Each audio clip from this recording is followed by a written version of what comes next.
हुतात्मा बाबू सहित हे ह्याच घरामध्ये निवासस्थानामध्ये लहानचे मोठे झाले।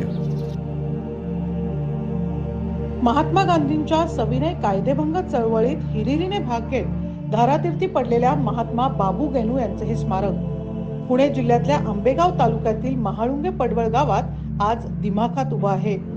याच गावात जन्मलेल्या एका सामान्य शेतकऱ्याचा मुलगा बाबू गेनू वडिलांच्या निधनानंतर आपल्या आई आणि भावंडांसोबत कामासाठी मुंबईत गेला। सूतगिरणीत काम करताना हा युवक स्वातंत्र्य लढ्यात ओढला गेला।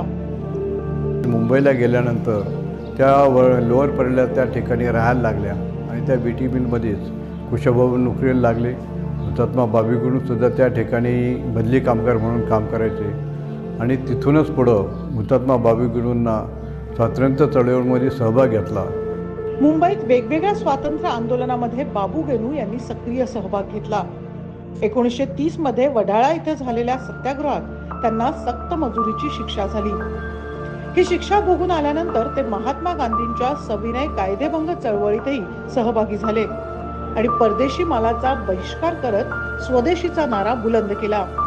अतिशय त्यागी वृत्तीने अतिशय शेवटचा आता आपला जीव जाणार आहे असं माहीत असताना सुद्धा निर्धाराने ते त्या ट्रकसमोर आडवे पडले आणि त्यांनी बाबू गेनूंनी देशासाठी बलिदान केलं। बाबू गेनूंचं बलिदान खऱ्या अर्थाने व्यर्थ गेलं असं मला तरी कधी वाटत नाही, कारण त्यानंतर बाबू गेनूंच्या बलिदानानंतर स्वदेशी आंदोलन संपूर्ण देशभर पसरलं आणि त्या स्वदेशी आंदोलनामध्ये ब्रिटिश गव्हर्नमेंटची आर्थिक नाकेबंदी व्हायला त्यावेळेपासून खऱ्या अर्थाने सुरुवात झाली आणि महात्मा गांधींनी पुकारलेलं हे स्वदेशी आंदोलन त्याचं लोन संपूर्ण देशभर पसरलं आणि याला महत्त्वाचं कारण म्हणजे हुतात्मा बाबू गेनूंचे जे बलिदान आहे ते बलिदानाची जी व्याप्ती आहे ती इतकी मोठ्या प्रमाणामध्ये वाढली की संपूर्ण देशभर बाबू गेनूंचं नाव झालं। 2008 मध्ये हुतात्मा बाबू गेनू जन्मशताब्दी वर्षानिमित्त राज्य सरकारने हुतात्मा बाबू गेनू यांचं जन्मस्थळ आणि स्मारक परिसराचा विकास करण्यात आला।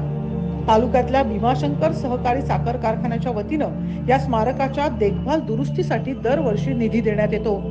भारतीय स्वातंत्र्य लढ्याच्या अग्निकुंडामध्ये स्वतःच्या प्राणांची आहुती देणारे थोर स्वातंत्र्य सेनानी हुतात्मा बाबू गेनू यांचे हे जन्मस्थळ आणि ही तीच पवित्र वास्तू आहे ज्या वास्तूमध्ये सन 1908 साली हुतात्मा बाबू गेनू यांचा जन्म झाला। सध्या हुतात्मा बाबू गेनू यांचे हे जन्मस्थळ राज्य सरकारच्या ताब्यात असून राज्य सरकार व भीमाशंकर सहकारी साखर कारखान्याच्या माध्यमातून ही वस्तू जपली जात आहे।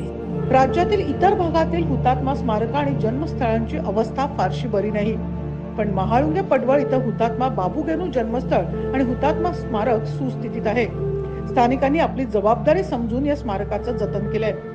दरवर्षी 9 ऑगस्ट क्रांती दिनी आणि 12 डिसेंबर या हुतात्मा बाबू गेनू यांच्या पुण्यतिथी निमित्त मोठ्या संख्येनं इतिहासप्रेमी या ठिकाणी येत असतात।